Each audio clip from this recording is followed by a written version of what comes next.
ਮੇਘਾ ਨਾਲੋਂ ਵੱਖ ਹੋਣ ਤੋਂ ਬਾਅਦ ਮੈਂ ਬਹੁਤ ਉਦਾਸ ਸੀ ਕਿਉਂਕਿ ਮੈਂ ਉਸ ਨੂੰ ਬਹੁਤ ਪਿਆਰ ਕੀਤਾ ਸੀ। ਮੈਂ ਕਦੇ ਨਹੀਂ ਸੋਚਿਆ ਸੀ ਕਿ ਉਹ ਮੈਨੂੰ ਇਸ ਤਰ੍ਹਾਂ ਇਕੱਲਾ ਛੱਡ ਦੇਵੇਗੀ, ਕਿਉਂਕਿ ਮੈਂ ਉਸ ਨਾਲ ਜੀਣ ਅਤੇ ਮਰਨ ਦੀ ਸਹੁੰ ਖਾਧੀ ਸੀ ਅਤੇ ਉਸ ਨਾਲ ਵਿਆਹ ਕਰਨ ਦਾ ਵਾਅਦਾ ਵੀ ਕੀਤਾ ਸੀ। ਪਰ ਉਹ ਬੇਵਫਾ ਨਿਕਲੀ ਅਤੇ ਮੈਨੂੰ ਛੱਡ ਦਿੱਤਾ। ਮੈਂ ਉਸ ਦੇ ਵਿਛੋੜੇ ਦਾ ਦੁੱਖ ਨਹੀਂ ਝੱਲ ਸਕਿਆ। ਮੈਂ ਜਿਸ ਕੰਮ ਲਈ ਪਿੰਡ ਤੋਂ ਸ਼ਹਿਰ ਆਇਆ ਸੀ, ਹੁਣ ਮੈਂ ਉਹ ਮਕਸਦ ਭੁੱਲ ਗਿਆ ਸੀ, ਕਿਉਂਕਿ ਮੇਰੇ ਗਰੀਬ ਮਾਪੇ ਮੈਨੂੰ ਸ਼ਹਿਰ ਦੇ ਕਾਲਜ ਵਿੱਚ ਪੜ੍ਹਾਉਣ ਲਈ ਦਿਨ ਰਾਤ ਮਿਹਨਤ ਕਰ ਰਹੇ ਸਨ। ਉਹ ਚਾਹੁੰਦੇ ਸਨ ਕਿ ਮੈਂ ਪੜ੍ਹ ਕੇ ਵੱਡੀ ਨੌਕਰੀ ਪ੍ਰਾਪਤ ਕਰਾਂ ਅਤੇ ਮੇਰੇ ਕਾਰਨ ਉਹਨਾਂ ਦੇ ਸਾਰੇ ਸੁਪਨੇ ਚਕਨਾਚੂਰ ਹੋ ਰਹੇ ਸਨ। ਮੈਨੂੰ ਆਪਣੇ ਮਾਤਾ ਪਿਤਾ ਦੀ ਵੀ ਕੋਈ ਚਿੰਤਾ ਨਹੀਂ ਸੀ। ਮੈਂ ਉਸ ਬੇਵਫਾ ਨੂੰ ਯਾਦ ਕਰਕੇ ਦਿਨ ਰਾਤ ਰੋਂਦਾ ਰਹਿੰਦਾ ਸੀ। ਮੈਂ ਆਪਣੇ ਮਾਤਾ ਪਿਤਾ ਦੁਆਰਾ ਭੇਜੇ ਗਏ ਬਹੁਤੇ ਪੈਸੇ ਜੋ ਕਿ ਮੇਰੀ ਪੜ੍ਹਾਈ ਲਈ ਸਨ ਅਤੇ ਬੇਵਫਾ ਕੁੜੀ ਤੇ ਖਰਚ ਕੀਤੇ ਸਨ। ਹੁਣ ਮੇਰੇ ਕੋਲ ਕਾਲਜ ਦੀ ਫੀਸ ਭਰਨ ਲਈ ਪੈਸੇ ਵੀ ਨਹੀਂ ਬਚੇ ਸਨ।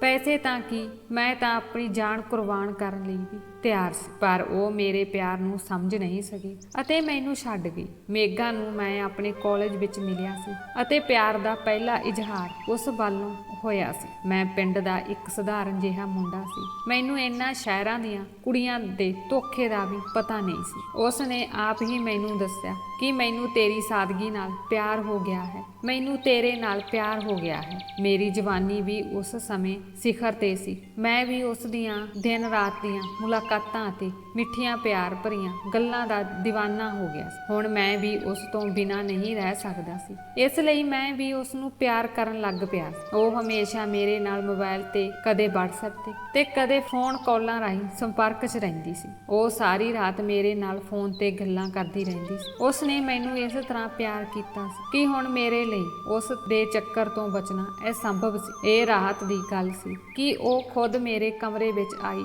ਜਿੱਥੇ ਮੈਂ ਅਤੇ ਮੇਰਾ ਦੋਸਤ ਜੋ ਮੇਰਾ ਰੂਮਮੇਟ ਸੀ ਸੌਂ ਰਹੇ ਸੀ। ਪਹਿਲਾਂ ਉਸਨੇ ਮੈਨੂੰ ਸੁਨੇਹਾ ਦਿੱਤਾ ਸੀ ਕਿ ਮੈਂ ਦਰਵਾਜ਼ੇ ਤੇ ਖੜੀ ਹਾਂ, ਦਰਵਾਜ਼ਾ ਖੋਲ੍ਹੋ। ਜਦੋਂ ਮੈਂ ਮੈਸੇਜ ਨਾ ਦੇਖਿਆ ਅਤੇ ਜਵਾਬ ਨਾ ਦਿੱਤਾ ਤਾਂ ਉਹ ਸਬਰ ਨਾ ਕਰ ਸਕੀ ਅਤੇ ਦਰਵਾਜ਼ਾ ਖੜਕਾਉਣ ਲੱਗੀ। ਮੇਰੇ ਦੋਸਤ ਨੇ ਜਾ ਕੇ ਮੇਰੇ ਸਾਹਮਣੇ ਦਰਵਾਜ਼ਾ ਖੋਲ੍ਹਿਆ। ਮੇਘਾ ਨੂੰ ਦੇਖ ਕੇ ਉਹ ਕਾਫੀ ਹੈਰਾਨ ਅਤੇ ਪਰੇਸ਼ਾਨ ਸੀ। ਉਹ ਮੇਘਾ ਨੂੰ ਕਹਿ ਰਿਹਾ ਸੀ ਕਿ ਤੁਸੀਂ ਇਸ ਸਮੇਂ ਸਾਡੇ ਕਮਰੇ ਵਿੱਚ ਕੀ ਕਰ ਰਹੇ ਹੋ, ਅਤੇ ਮੈਂ ਉਹਨਾਂ ਦੀ ਆਵਾਜ਼ ਤੇ ਉੱਠਿਆ ਅਤੇ ਮੈਨੂੰ ਉੱਠਦਾ ਦੇਖ ਕੇ ਮੇਘਾ ਇੱਕਦਮ ਮੇਰੇ ਕੋਲ ਆਈ ਅਤੇ ਮੈਨੂੰ ਕਹਿਣ ਲੱਗੀ ਕਿ ਮੈਂ ਆਪਣੇ ਕਮਰੇ ਵਿੱਚ ਬਹੁਤ ਡਰ ਗਈ ਸੀ। ਮੈਨੂੰ ਉੱਥੇ ਨੀਂਦ ਨਹੀਂ ਆ ਰਹੀ ਸੀ। ਮੈਂ ਉਸ ਦਾ ਮਾਮੂਲੀ ਜਿਹਾ ਦਰਦ ਵੀ ਬਰਦਾਸ਼ਤ ਨਹੀਂ ਕਰ ਸਕਦਾ ਸੀ। ਤਾਂ ਮੈਂ ਕਿਵੇਂ ਬਰਦਾਸ਼ਤ ਕਰ ਸਕਦਾ ਸੀ ਕਿ ਉਸ ਨੂੰ ਡਰ ਲੱਗਿਆ ਅਤੇ ਮੈਂ ਉਸ ਨੂੰ ਇਕੱਲਾ ਛੱਡ ਦਿੰਦਾ। ਮੈਂ ਉਸ ਨੂੰ ਕਿਹਾ, ਮੈਂ ਤੁਹਾਡੇ ਨਾਲ ਤੁਹਾਡੇ ਕਮਰੇ ਵਿੱਚ ਚੱਲਦਾ ਹਾਂ। ਉਹ ਝੱਟ ਮੰਨ ਗਈ ਤੇ ਕਿਹਾ ਕਿ ਜਦੋਂ ਮੈਂ ਸੌਂ ਗਈ ਤਾਂ ਤੁਸੀਂ ਆਪਣੇ ਕਮਰੇ ਵਿੱਚ ਆ ਜਾਣਾ, ਕਿਉਂਕਿ ਉਹ ਇਸੇ ਲਈ ਹੀ ਆਈ ਸੀ।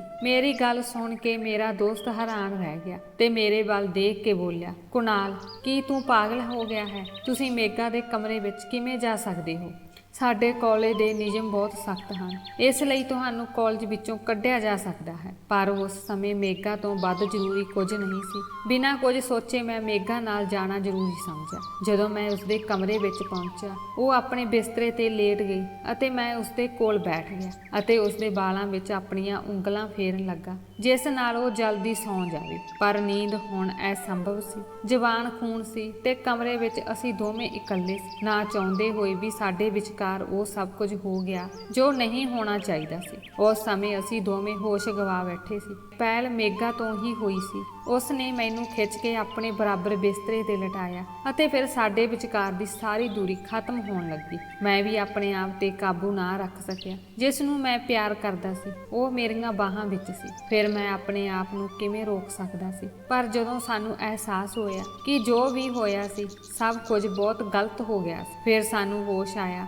ਅਤੇ ਅਸੀਂ ਦੋਵੇਂ ਆਪਣੀ ਗਲਤੀ ਦਾ ਪਛਤਾਵਾ ਕਰਨ ਲੱਗ ਪਏ। ਮੈਂ ਮੇਘਾ ਨਾਲ ਵਾਅਦਾ ਕੀਤਾ ਸੀ ਕਿ ਇਹ ਮਾਮਲਾ ਸਾਡੇ ਵਿਚਕਾਰ ਹੀ ਰਹੇਗਾ ਤਾਂ ਜੋ ਕਿਸੇ ਨੂੰ ਪਤਾ ਨਾ ਲੱਗੇ, ਤੇ ਫਿਰ ਉਸਨੇ ਵੀ ਵਾਅਦਾ ਕੀਤਾ ਕਿ ਮੈਂ ਵੀ ਕਿਸੇ ਨੂੰ ਕੁਝ ਨਹੀਂ ਦੱਸਾਂਗੀ, ਕਿਉਂਕਿ ਤੁਸੀਂ ਇੱਕ ਲੜਕਾ ਹੋ ਅਤੇ ਮੈਂ ਇੱਕ ਕੁੜੀ ਹਾਂ ਤਾਂ ਮੈਂ ਤੁਹਾਡੇ ਤੋਂ ਵੱਧ ਬਦਨਾਮ ਹੋਵਾਂਗੀ। ਜੇ ਕਿਸੇ ਨੂੰ ਇਸ ਬਾਰੇ ਪਤਾ ਲੱਗ ਜਾਵੇ ਤਾਂ ਕੀ ਹੋਵੇਗਾ? ਪਤਾ ਨਹੀਂ ਕਿਉਂ ਮੇਘਾ ਮੈਨੂੰ ਬਹੁਤ ਚੁੱਪ ਅਤੇ ਉਦਾਸ ਲੱਗ ਰਹੀ ਸੀ। ਮੈਂ ਸੋਚਿਆ ਸ਼ਾਇਦ ਮੇਘਾ ਇੰਨੀ ਵੱਡੀ ਗਲਤੀ ਕਰਕੇ ਸ਼ਰਮਿੰਦਾ ਮਹਿਸੂਸ ਕਰ ਰਹੀ ਹੈ।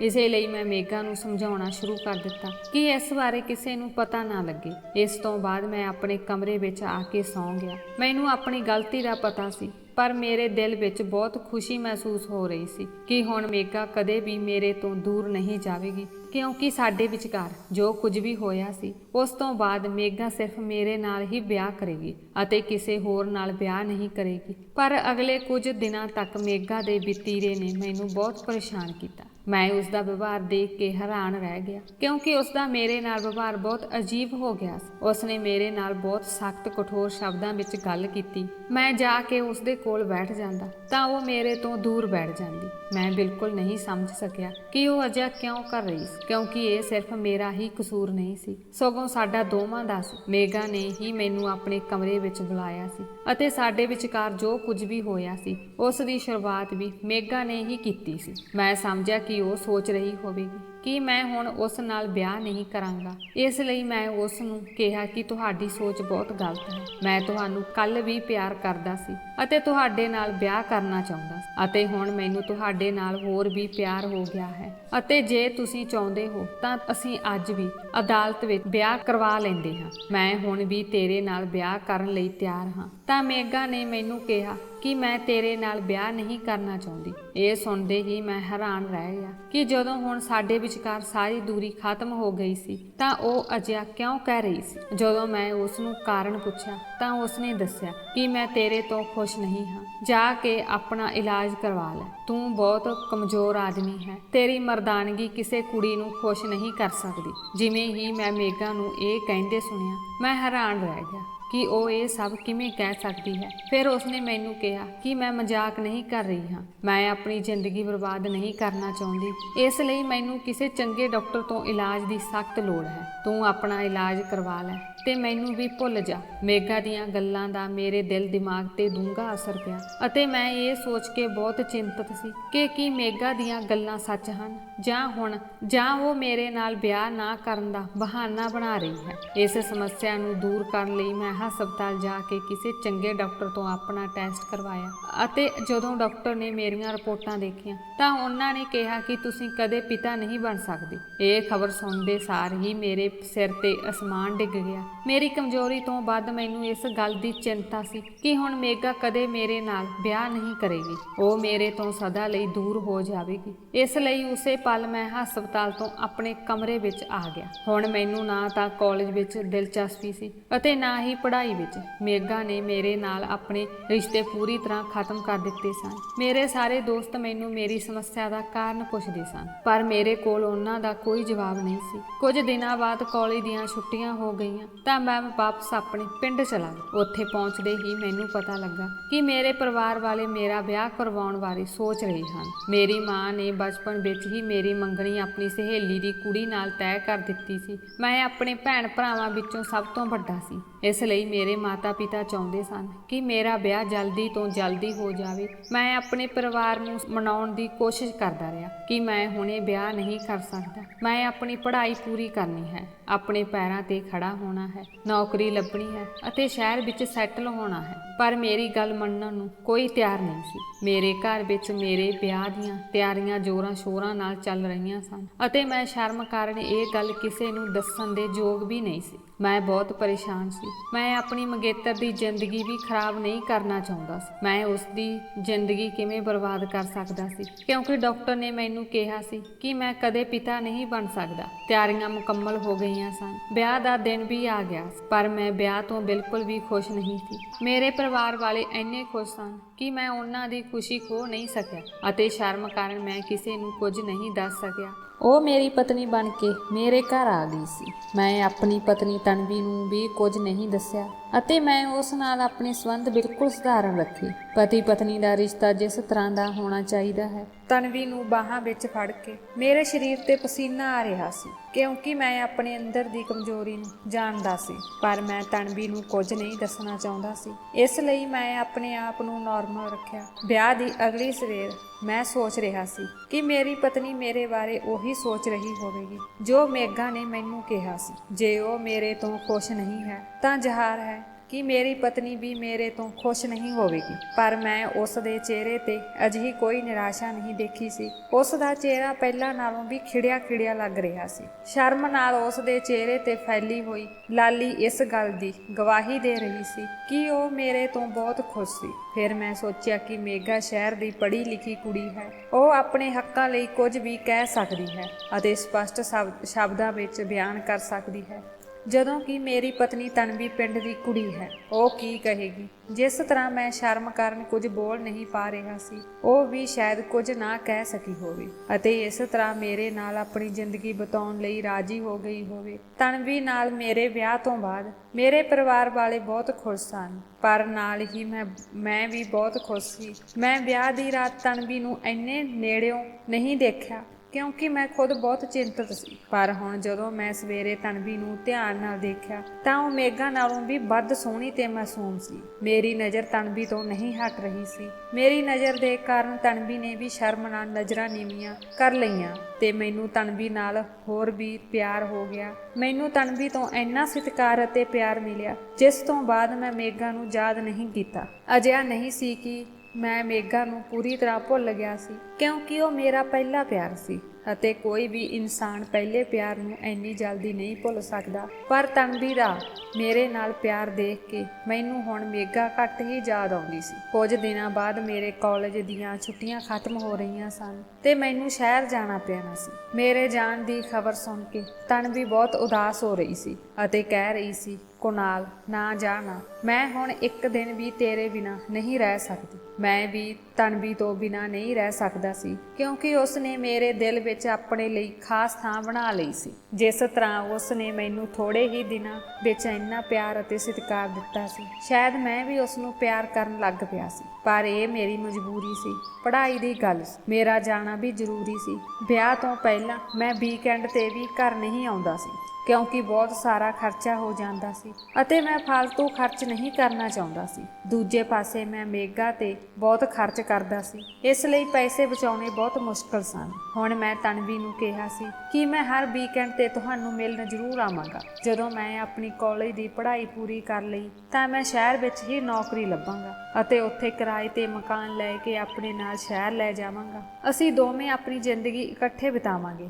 ਇਹ ਸੁਣ ਕੇ ਤਨਵੀ ਥੋੜਾ ਖੁਸ਼ ਹੋ ਗਈ ਅਤੇ ਖੁਸ਼ੀ ਨਾਲ ਮੈਨੂੰ ਜਾਣ ਦਿੱਤਾ। ਕਾਲਜ ਪਹੁੰਚਦਿਆਂ ਹੀ ਮੈਨੂੰ ਪਤਾ ਲੱਗਾ ਕਿ ਮੇਰੇ ਦੋਸਤਾਂ ਰਾਹੀਂ ਸਾਰੇ ਕਾਲਜ ਵਿੱਚ ਇਹ ਖਬਰ ਫੈਲ ਗਈ ਸੀ ਕਿ ਮੇਰਾ ਵਿਆਹ ਹੋ ਗਿਆ ਹੈ। ਕਲਾਸ ਖਤਮ ਹੋਣ ਤੋਂ ਬਾਅਦ ਜਦੋਂ ਮੇਗਾ ਮੈਨੂੰ ਮਿਲੀ ਤਾਂ ਉਸਨੇ ਮੈਨੂੰ ਕਿਹਾ ਕਿ ਤੂੰ ਚੰਗਾ ਨਹੀਂ ਕੀਤਾ, ਕਿਸੇ ਕੁੜੀ ਦੀ ਜ਼ਿੰਦਗੀ ਬਰਬਾਦ ਕਰਕੇ ਤੈਨੂੰ ਵਿਆਹ ਨਹੀਂ ਕਰਵਾਉਣਾ ਚਾਹੀਦਾ ਸੀ, ਸਗੋਂ ਕੁਝ ਸਾਲ ਆਪਣਾ ਇਲਾਜ ਕਰਵਾ ਲੈਣਾ ਚਾਹੀਦਾ ਸੀ। ਮੇਗਾ ਨੇ ਮੈਨੂੰ ਕਿਹਾ ਕਿ ਤੁਸੀਂ ਮਰਦ ਹੋਣ ਦੇ ਨਾਤੇ ਸਵਾਰਥੀ ਹੋ, ਤੁਸੀਂ ਸਿਰਫ ਆਪਣੇ ਬਾਰੇ ਸੋਚਣਾ ਪਸੰਦ ਕਰਦੇ ਹੋ, ਤੁਸੀਂ ਕਿਸੇ ਹੋਰ ਦੀ ਪਰਵਾਹ ਨਹੀਂ ਕਰਦੇ, ਤੁਸੀਂ ਸਿਰਫ ਆਪਣੀ ਖੁਸ਼ੀ ਚਾਹੁੰਦੇ ਹੋ, ਤੁਸੀਂ ਔਰਤਾਂ ਨੂੰ ਆਪਣੀ ਜੁੱਤੀ ਦੇ ਬਰਾਬਰ ਸਮਝਦੇ ਹੋ, ਤੁਸੀਂ ਲੋਕ ਔਰਤ ਨੂੰ ਖਿਡੌਣਾ ਸਮਝਦੇ ਹੋ ਜਿਸ ਨਾਲ ਖੇਡ ਕੇ ਉਸ ਨੂੰ ਸੁੱਟ ਦਿੱਤਾ ਜਾਂਦਾ ਹੈ। ਮੇਗਾ ਨੂੰ ਮੇਰੇ ਪਿਆਰ ਤੇ ਵਿਸ਼ਵਾਸ ਨਹੀਂ ਸੀ। ਉਹ ਕਹਿਣ ਲੱਗੀ ਕਿ ਜੇ ਤੇਰਾ ਪਿਆਰ ਸੱਚਾ ਹੁੰਦਾ ਤੂੰ ਇੰਨੀ ਜਲਦੀ ਵਿਆਹ ਨਾ ਕਰਵਾਉਂਦਾ, ਤੁਸੀਂ ਮੇਰੇ ਨਾਲ ਸਿਰਫ ਟਾਈਮ ਪਾਸ ਕੀਤਾ ਹੈ, ਤੇਰਾ ਪਿਆਰ ਝੂਠਾ ਸੀ। ਮੈਂ ਉਸ ਨੂੰ ਕੋਈ ਜਵਾਬ ਨਾ ਦਿੱਤਾ ਅਤੇ ਉਸ ਸਮੇਂ ਉੱਥੋਂ ਚਲਾ ਗਿਆ। ਜੇ ਮੈਂ ਉਸ ਨੂੰ ਇਹ ਵੀ ਦੱਸਦਾ ਕਿ ਮੈਂ ਆਪਣੀ ਮਰਜ਼ੀ ਨਾਲ ਨਹੀਂ, ਆਪਣੇ ਪਰਿਵਾਰ ਦੀ ਮਰਜ਼ੀ ਨਾਲ ਵਿਆਹ ਕੀਤਾ ਹੈ, ਤਾਂ ਉਹ ਇਸ ਗੱਲ ਤੇ ਬਿਲਕੁਲ ਵੀ ਵਿਸ਼ਵਾਸ ਨਹੀਂ ਕਰਦੀ ਅਤੇ ਜਿਵੇਂ ਤਨਵੀ ਦੀ ਜ਼ਿੰਦਗੀ ਬਰਬਾਦ ਕਰਨ ਦੀ ਗੱਲ ਹੈ, ਮੈਂ ਆਪਣੀ ਸ਼ਰਮ ਕਾਰਨ ਕਿਸੇ ਨੂੰ ਕੁਝ ਨਹੀਂ ਦੱਸ ਸਕਦਾ ਸੀ। ਪਰ ਤਨਵੀ ਮੇਰੇ ਨਾਲ ਬਹੁਤ ਖੁਸ਼ ਸੀ, ਇਸ ਲਈ ਮੈਂ ਸੋਚਿਆ ਕਿ ਜਦੋਂ ਮੈਂ ਤਨਵੀ ਨੂੰ ਆਪਣੇ ਨਾਲ ਸ਼ਹਿਰ ਲੈ ਕੇ ਆਵਾਂਗਾ, ਮੈਂ ਉਸ ਨੂੰ ਸਾਰੀ ਸੱਚਾਈ ਦੱਸਾਂਗਾ ਅਤੇ ਫਿਰ ਅਸੀਂ ਦੋਵੇਂ ਇੱਕ ਅਨਾਥ ਆਸ਼ਰਮ ਤੋਂ ਇੱਕ ਬੱਚੇ ਨੂੰ ਗੋਦ ਲਵਾਂਗੇ। ਮੈਨੂੰ ਲੱਗਦਾ ਹੈ ਕਿ ਤਨਵੀ ਬਹੁਤ ਚੰਗੀ ਕੁੜੀ ਹੈ। ਉਹ ਮੇਰੀ ਬੇਵਸੀ ਨੂੰ ਜ਼ਰੂਰ ਸਮਝੇਗੀ ਅਤੇ ਮੇਗਾ ਵਾਂਗ ਮੈਨੂੰ ਨਹੀਂ ਛੱਡੇਗੀ। ਦਿਨ ਵੇਲੇ ਕਲਾਸ ਤੇ ਕਾਲਜ ਵਿੱਚ ਰੁੱਝੇ ਹੋਣ ਕਾਰਨ ਮੈਂ ਤਨਵੀ ਨਾਲ ਗੱਲ ਨਹੀਂ ਕਰ ਸਕਦਾ ਸੀ, ਪਰ ਰਾਤ ਨੂੰ ਮੈਂ ਤਨਵੀ ਨਾਲ 2 ਘੰਟੇ ਲਗਾਤਾਰ ਫੋਨ ਤੇ ਗੱਲ ਕਰਦਾ ਸੀ। ਕਿਸ ਤਰ੍ਹਾਂ ਇਹ 2 ਘੰਟੇ ਸਾਡੀਆਂ ਪਿਆਰ ਭਰੀਆਂ ਗੱਲਾਂ ਬਾਤਾਂ ਵਿੱਚ ਲੰਘ ਜਾਂਦੇ ਪਤਾ ਹੀ ਨਾ ਲੱਗਦਾ। ਮੇਰਾ ਜੀ ਕਰਦਾ ਕਿ ਮੈਂ ਸਾਰੀ ਰਾਤ ਗੱਲਾਂ ਕਰਦਾ ਹਾਂ, ਪਰ ਇਹ ਇੱਕ ਮਜਬੂਰੀ ਸੀ। ਮੇਰਾ ਕਾਲਜ ਸਵੇਰੇ 8 ਵਜੇ ਸ਼ੁਰੂ ਹੁੰਦਾ ਸੀ ਅਤੇ ਤਨਵੀ ਮੈਨੂੰ ਅਕਸਰ ਕਹਿੰਦੀ ਸੀ ਕਿ ਕੁਨਾਲ ਜਲਦੀ ਸੌਂ ਜਾ, ਨਹੀਂ ਤਾਂ ਸਵੇਰੇ ਤੇਰੀ ਅੱਖ ਨਹੀਂ ਖੁੱਲੇਗੀ। ਉਹ ਮੇਰੇ ਲਈ ਬਹੁਤ ਚਿੰਤਤ ਸੀ ਇਸੇ ਲਈ ਮੇਰੇ ਦਿਲ ਵਿੱਚ ਉਸ ਲਈ ਬਹੁਤ ਪਿਆਰ ਸੀ। ਦਿਨ ਲੰਘਦੇ ਜਾ ਰਹੇ ਸੀ ਤੇ ਹੁਣ ਮੈਂ ਹੌਲੀ-ਹੌਲੀ ਮੇਘਾ ਨੂੰ ਭੁੱਲਣ ਲੱਗ ਪਿਆ ਸੀ। ਸਾਡੇ ਵਿਆਹ ਨੂੰ 1 ਹਫ਼ਤਾ ਹੀ ਬੀਤਿਆ ਸੀ ਕਿ ਅਚਾਨਕ ਮੈਨੂੰ ਘਰੋਂ ਫੋਨ ਆਇਆ ਕਿ ਤਨਵੀ ਦੀ ਤਬੀਅਤ ਅਚਾਨਕ ਬਹੁਤ ਖਰਾਬ ਹੋ ਗਈ ਹੈ। ਉਸ ਨੂੰ ਚੱਕਰ ਆ ਰਹੇ ਹਨ ਅਤੇ ਉਲਟੀਆਂ ਲੱਗ ਰਹੀਆਂ ਹਨ। ਮੈਂ ਉਸ ਦੀ ਖਰਾਬ ਸਿਹਤ ਬਾਰੇ ਸੁਣ ਕੇ ਬਹੁਤ ਦੁਖੀ ਹੋਇਆ। ਮੇਰੇ ਪਰਿਵਾਰਕ ਮੈਂਬਰਾਂ ਨੇ ਦੱਸਿਆ ਕਿ ਇੱਥੇ ਸਰਕਾਰੀ ਹਸਪਤਾਲ ਵਿੱਚ ਅਸੀਂ ਉਸ ਦੀ ਜਾਂਚ ਕਰਵਾਈ ਹੈ, ਪਰ ਤਨਵੀ ਦੀ ਹਾਲਤ ਵਿੱਚ ਕੋਈ ਸੁਧਾਰ ਨਹੀਂ ਹੋਇਆ ਹੈ। ਇਸ ਲਈ ਮੈਂ ਤਨਵੀ ਨੂੰ ਆਪਣੇ ਨਾਲ ਸ਼ਹਿਰ ਲੈ ਜਾਵਾਂ ਅਤੇ ਕਿਸੇ ਚੰਗੇ ਹਸਪਤਾਲ ਵਿੱਚ ਉਸ ਦੀ ਜਾਂਚ ਕਰਵਾਵਾਂ। ਮੈਂ ਕਾਲਜ ਤੋਂ ਕੁਝ ਦਿਨਾਂ ਦੀ ਛੁੱਟੀ ਲੈ ਕੇ ਤੁਰੰਤ ਪਿੰਡ ਚਲਾ ਗਿਆ। ਮੈਂ ਉੱਥੇ ਪਹੁੰਚਿਆ ਅਤੇ ਜਦੋਂ ਮੈਂ ਤਨਵੀ ਨੂੰ ਮਿਲਿਆ ਤਾਂ ਉਹ ਮੈਨੂੰ ਬਹੁਤ ਕਮਜ਼ੋਰ ਲੱਗ ਰਹੀ ਸੀ। ਉਸ ਦਾ ਚਿਹਰਾ ਫਿੱਕਾ ਪੈਣ ਲੱਗਾ। ਉਹ ਕੁਝ ਖਾਂਦੀ ਪੀਂਦੀ ਵੀ ਨਹੀਂ ਸੀ।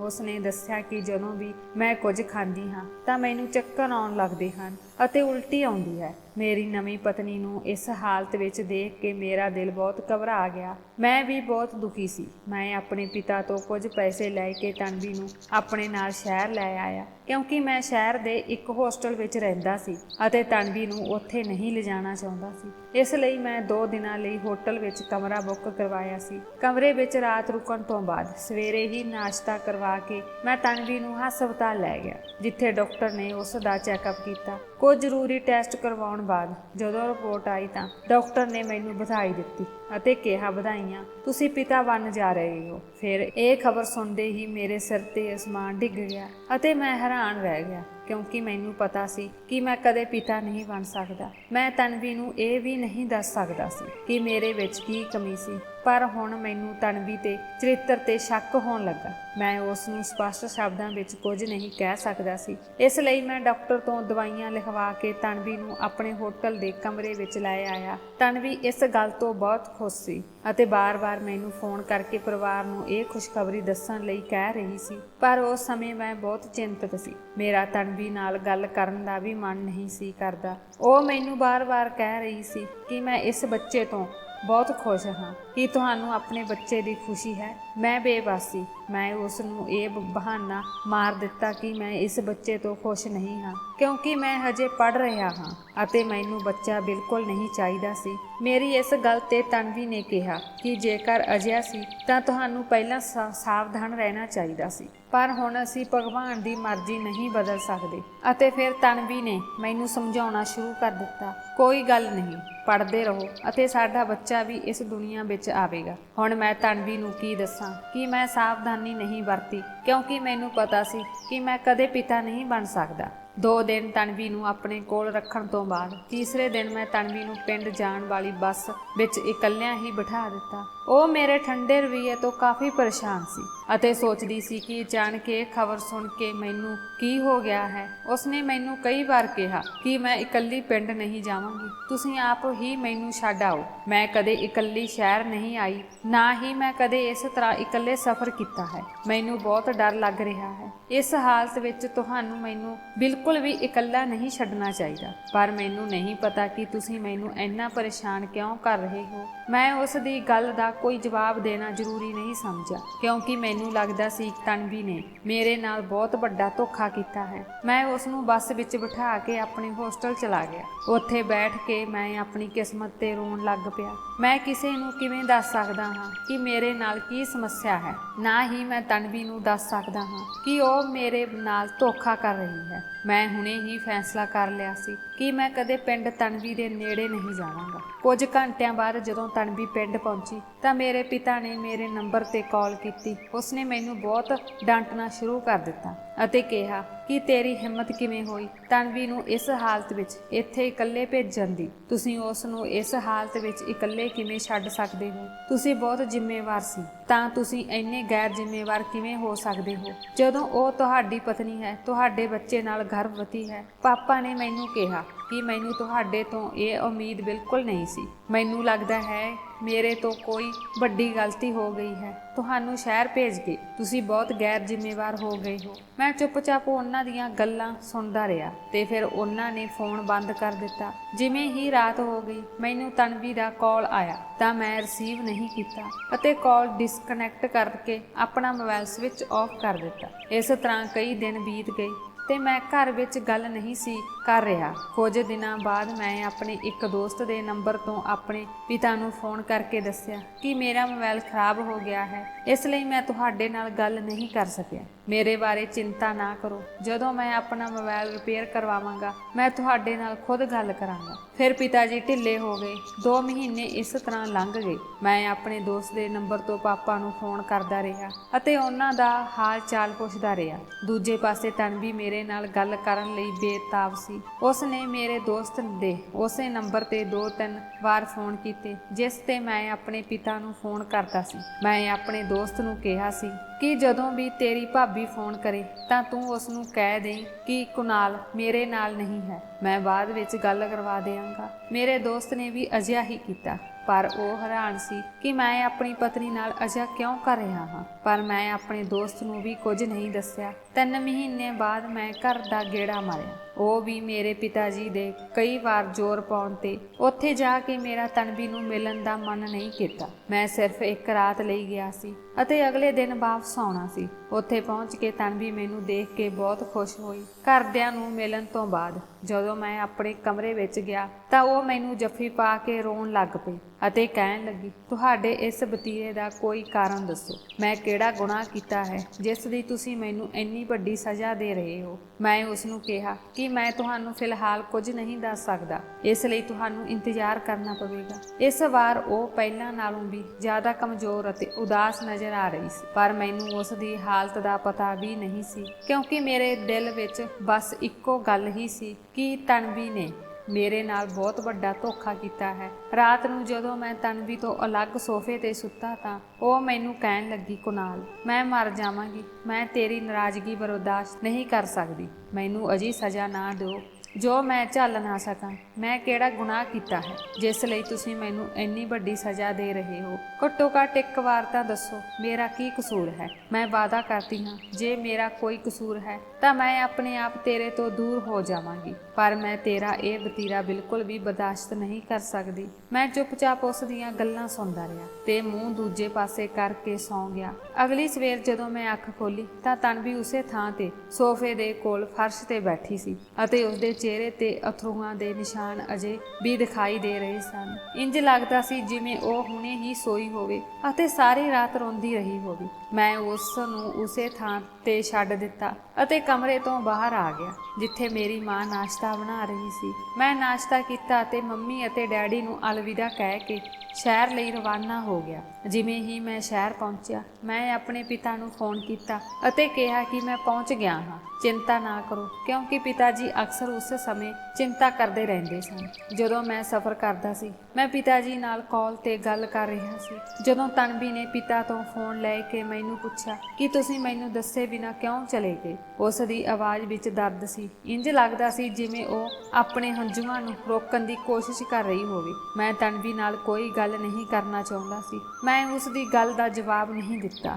ਅਤੇ ਕਾਲ ਕੱਟ ਦਿੱਤੀ। 2 ਮਹੀਨਿਆਂ ਬਾਅਦ ਮੈਂ ਆਪਣੀ ਕਾਲਜ ਦੀ ਪੜ੍ਹਾਈ ਪੂਰੀ ਕੀਤੀ ਅਤੇ ਨੌਕਰੀ ਦੀ ਭਾਲ ਸ਼ੁਰੂ ਕਰ ਦਿੱਤੀ। ਕੁਝ ਕੋਸ਼ਿਸ਼ਾਂ ਤੋਂ ਬਾਅਦ ਮੈਨੂੰ ਬਹੁਤ ਵਧੀਆ ਨੌਕਰੀ ਮਿਲੀ। ਜਦੋਂ ਮੈਂ ਆਪਣੇ ਪਿਤਾ ਨੂੰ ਇਸ ਬਾਰੇ ਦੱਸਿਆ ਤਾਂ ਉਹ ਬਹੁਤ ਖੁਸ਼ ਹੋਏ। ਹੁਣ ਮੈਂ ਆਪਣੇ ਆਪ ਨੂੰ ਆਪਣੀਆਂ ਡਿਊਟੀਆਂ ਵਿੱਚ ਬਹੁਤ ਵਿਅਸਤ ਰੱਖਦਾ ਸੀ ਅਤੇ ਹੁਣ ਮੈਂ ਘਰ ਵਿੱਚ ਮੁਸ਼ਕਲ ਨਾਲ ਹੀ ਗੱਲ ਕਰਦਾ ਸੀ। ਸਮਾਂ ਐਵੇਂ ਹੀ ਲੰਘਦਾ ਰਿਹਾ। ਮੈਂ ਆਪਣੀ ਤਨਖਾਹ ਘਰ ਭੇਜਦਾ ਸੀ। ਕੁਝ ਮਹੀਨਿਆਂ ਬਾਅਦ ਮੇਰੇ ਨੰਬਰ ਤੇ ਪਾਪਾ ਦਾ ਕਾਲ ਆਇਆ। ਉਸ ਸਮੇਂ ਰਾਤ ਦੇ 2 ਵੱਜ ਚੁੱਕੇ ਸਨ। ਮੈਂ ਕਾਫੀ ਪਰੇਸ਼ਾਨ ਹੋ ਗਿਆ ਕਿ ਇਸ ਸਮੇਂ ਕੀ ਹੋ ਸਕਦਾ ਹੈ। ਪਾਪਾ ਨੇ ਮੈਨੂੰ ਇੰਨੀ ਦੇਰ ਰਾਤ ਕਿਉਂ ਫੋਨ ਕੀਤਾ ਹੈ। ਜਿਵੇਂ ਹੀ ਮੈਨੂੰ ਫੋਨ ਆਇਆ ਪਾਪਾ ਨੇ ਮੈਨੂੰ ਉਸੇ ਸ਼ਹਿਰ ਦੇ ਇੱਕ ਹਸਪਤਾਲ ਦਾ ਨਾਮ ਦੱਸਿਆ ਅਤੇ ਕਿਹਾ ਕਿ ਅਸੀਂ ਤੁਹਾਡੀ ਪਤਨੀ ਨਾਲ ਹਸਪਤਾਲ ਆਏ ਹਾਂ। ਮੈਂ ਸਮਝ ਗਿਆ ਕਿ ਸ਼ਾਇਦ ਤਨਵੀ ਦੀ ਡਿਲੀਵਰੀ ਦਾ ਸਮਾਂ ਆ ਗਿਆ ਸੀ, ਪਰ ਮੇਰਾ ਤਨਵੀ ਕੋਲ ਜਾਣ ਦਾ ਬਿਲਕੁਲ ਵੀ ਮਨ ਨਹੀਂ ਸੀ। ਪਰ ਜਦੋਂ ਮੇਰੇ ਪਿਤਾ ਨੇ ਮੈਨੂੰ ਬੁਲਾਇਆ ਮੈਨੂੰ ਜਾਣਾ ਪਿਆ। ਮੈਂ ਝੱਟ ਉੱਠ ਕੇ ਹਸਪਤਾਲ ਚਲਾ ਗਿਆ।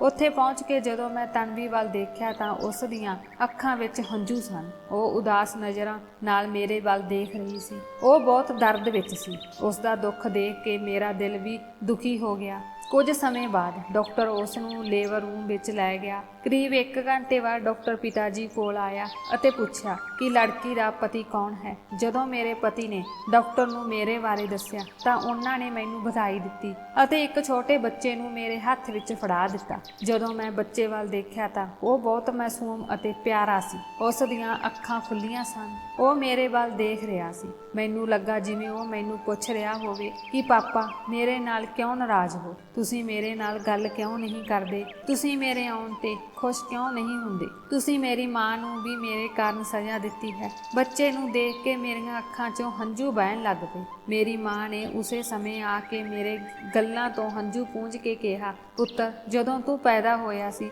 ਤਾਂ ਤੇਰਾ ਪਿਤਾ ਜੀ ਵੀ ਇਸ ਤਰ੍ਹਾਂ ਹੀ ਖੁਸ਼ੀ ਨਾਲ ਰੋ ਰਹੇ ਸਨ ਜਿਸ ਤਰ੍ਹਾਂ ਤੁਸੀਂ ਇਸ ਸਮੇਂ ਆਪਣੇ ਪੁੱਤਰ ਦੀ ਖੁਸ਼ੀ ਵਿੱਚ ਆਪਣੀਆਂ ਅੱਖਾਂ ਵਿੱਚ ਹੰਝੂ ਵਹਾ ਰਹੇ ਹੋ। ਪਾਪਾ ਅਤੇ ਮੇਰੀ ਮਾਂ ਉਸ ਬੱਚੇ ਦੇ ਆਉਣ ਤੇ ਬਹੁਤ ਖੁਸ਼ ਸਨ। ਮੇਰੇ ਮਨ ਵਿੱਚ ਇੱਕੋ ਗੱਲ ਚੱਲ ਰਹੀ ਸੀ ਕਿ ਇਹ ਬੱਚਾ ਮੇਰਾ ਨਹੀਂ ਹੈ। ਤਨਵੀ ਨੇ ਮੇਰੇ ਨਾਲ ਧੋਖਾ ਕੀਤਾ ਹੈ। ਮੈਂ ਭੁੱਲ ਨਹੀਂ ਸਕਦਾ ਸੀ। ਇਸ ਲਈ ਮੈਂ ਬੱਚੇ ਦਾ DNA ਟੈਸਟ ਕਰਵਾਉਣ ਬਾਰੇ ਸੋਚਿਆ ਅਤੇ ਉਸ ਨੂੰ ਲੈਬੋਰੇਟਰੀ ਵਿੱਚ ਲੈ ਗਿਆ। ਜਦੋਂ ਮੈਂ ਟੈਸਟਿੰਗ ਲਈ ਸੈਂਪਲ ਦਿੱਤਾ ਤਾਂ ਮੇਰੇ ਮਨ ਵਿੱਚ ਇੱਕੋ ਹੀ ਖਿਆਲ ਸੀ ਕਿ ਜਲਦੀ ਹੀ ਰਿਪੋਰਟ ਆ ਜਾਵੇਗੀ ਅਤੇ ਮੈਨੂੰ ਪਤਾ ਲੱਗੇਗਾ ਕਿ ਮੈਂ ਬੱਚੇ ਦਾ ਪਿਤਾ ਹਾਂ ਜਾਂ ਨਹੀਂ। ਜਦੋਂ ਰਿਪੋਰਟ ਆਈ ਤਾਂ ਮੈਂ ਦੇਖ ਕੇ ਹੈਰਾਨ ਰਹਿ ਗਿਆ। ਉਹ ਬੱਚਾ ਮੇਰਾ ਹੀ ਸੀ। ਮੈਂ ਸੋਚ ਰਿਹਾ ਸੀ ਕਿ ਇਹ ਕਿਵੇਂ ਸੰਭਵ ਹੋ ਸਕਦਾ ਹੈ, ਕਿਉਂਕਿ ਡਾਕਟਰ ਨੇ ਮੈਨੂੰ ਕਿਹਾ ਸੀ ਕਿ ਮੈਂ ਕਦੇ ਪਿਤਾ ਨਹੀਂ ਬਣ ਸਕਦਾ। ਇਸ ਰਿਪੋਰਟ ਦੇ ਨਾਲ ਮੈਂ ਉਸੇ ਡਾਕਟਰ ਕੋਲ ਗਿਆ ਜਿਸ ਨੇ ਮੈਨੂੰ ਕਿਹਾ ਸੀ ਕਿ ਮੈਂ ਕਦੇ ਪਿਤਾ ਨਹੀਂ ਬਣ ਸਕਦਾ। ਇਸ ਲਈ ਉਸਨੇ ਇੱਕ ਵਾਰ ਫਿਰ ਮੇਰਾ ਟੈਸਟ ਕਰਵਾਇਆ। ਇਸ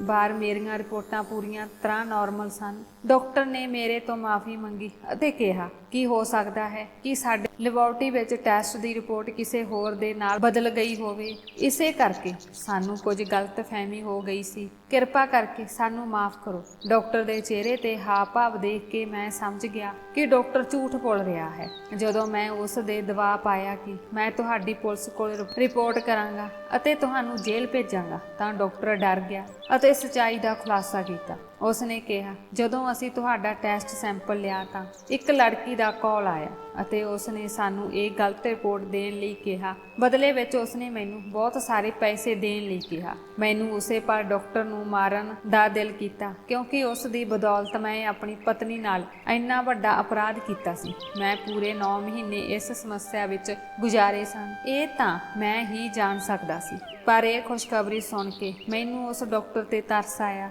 ਅਤੇ ਮੈਂ ਉਸ ਨੂੰ ਮਾਫ ਕਰ ਦਿੱਤਾ ਕਿਉਂਕਿ ਮੇਰੀ ਅਸਲ ਦੋਸ਼ੀ ਮੇਗਾ ਸੀ ਜਿਸ ਨੇ ਡਾਕਟਰ ਨੂੰ ਮੇਰੀ ਗਲਤ ਰਿਪੋਰਟ ਕਰਨ ਲਈ ਕਿਹਾ ਸੀ। ਹੁਣ ਮੈਂ ਮੇਗਾ ਨੂੰ ਪੁੱਛਣਾ ਚਾਹੁੰਦਾ ਸੀ ਕਿ ਉਸਨੇ ਅਜਿਹਾ ਕਿਉਂ ਕੀਤਾ। ਉਸੇ ਪਲ ਮੈਂ ਗੁੱਸੇ ਵਿੱਚ ਮੇਗਾ ਕੋਲ ਪਹੁੰਚ ਗਿਆ। ਮੈਨੂੰ ਪਤਾ ਸੀ ਕਿ ਉਹ ਕਿਸ ਕੰਪਨੀ ਵਿੱਚ ਕੰਮ ਕਰਦੀ ਸੀ। ਉੱਥੇ ਜਾ ਕੇ ਮੈਂ ਮੇਗਾ ਨੂੰ ਮਿਲਣ ਲਈ ਬੁਲਾਇਆ। ਜਦੋਂ ਉਹ ਬਾਹਰ ਆਈ ਤਾਂ ਉਸਨੇ ਮੇਰੇ ਵੱਲ ਮੁੜ ਗੁੱਸੇ ਨਾਲ ਦੇਖਿਆ। ਉਹ ਫਿਰ ਅੰਦਰ ਜਾਣ ਲੱਗੀ ਪਰ ਮੈਂ ਉਸ ਦਾ ਹੱਥ ਫੜ ਲਿਆ। ਮੈਂ ਕਿਹਾ, ਤੁਸੀਂ ਮੇਰੇ ਨਾਲ ਅਜਿਹਾ ਕਿਉਂ ਕੀਤਾ? ਤੁਸੀਂ ਮੇਰੀ ਗਲਤ ਰਿਪੋਰਟ ਕਿਉਂ ਬਣਵਾਈ? ਕਿ ਮੈਂ ਕਦੇ ਪਿਤਾ ਨਹੀਂ ਬਣ ਸਕਦਾ? ਅਤੇ ਫਿਰ ਮੇਗਾ ਨੇ ਮੈਨੂੰ ਕਿਹਾ ਕਿ ਉਸ ਰਾਤ ਮੈਂ ਤੁਹਾਡੇ ਤੋਂ ਸੰਤੁਸ਼ਟ ਨਹੀਂ ਸੀ। ਮੈਂ ਤੁਹਾਡੇ ਨਾਲ ਹੋਰ ਅੱਗੇ ਨਹੀਂ ਜਾ ਸਕਦੀ ਸੀ। ਮੈਂ ਸਾਰੀ ਉਮਰ ਤੇਰੇ ਨਾਲ ਨਹੀਂ ਬਿਤਾ ਸਕਦੀ ਸੀ ਕਿਉਂਕਿ ਤੂੰ ਮੇਰੀਆਂ ਉਮੀਦਾਂ ਤੇ ਖਰਾ ਨਹੀਂ ਉਤਰਿਆ। ਮੈਂ ਇੱਕ ਪੜ੍ਹੀ ਲਿਖੀ ਸ਼ਹਿਰ ਦੀ ਕੁੜੀ ਸੀ ਅਤੇ ਮੈਂ ਆਪਣੇ ਪਤੀ ਵਿੱਚ ਕੋਈ ਕਮੀ ਬਰਦਾਸ਼ਤ ਨਹੀਂ ਕਰ ਸਕਦੀ ਸੀ। ਮੈਨੂੰ ਇੱਕ ਤਾਕਤਵਰ ਆਦਮੀ ਦੀ ਲੋੜ ਸੀ ਜੋ ਮੈਨੂੰ ਖੁਸ਼ ਕਰ ਸਕੇ ਅਤੇ ਉਹ ਲੜਕਾ ਮੈਨੂੰ ਮਿਲ ਵੀ ਗਿਆ। ਉਹ ਮੇਰੇ ਗੁਆਂਢ ਵਿੱਚ ਰਹਿੰਦਾ ਸੀ ਅਤੇ ਮੈਨੂੰ ਉਸ ਨਾਲ ਪਿਆਰ ਹੋ ਗਿਆ ਸੀ। ਰੋਹਿਤ ਬਹੁਤ ਅਮੀਰ ਵੀ ਹੈ। ਉਹ ਮੈਨੂੰ ਦੁਨੀਆ ਦੀਆਂ ਸਾਰੀਆਂ ਖੁਸ਼ੀਆਂ ਦੇ ਸਕਦਾ ਹੈ।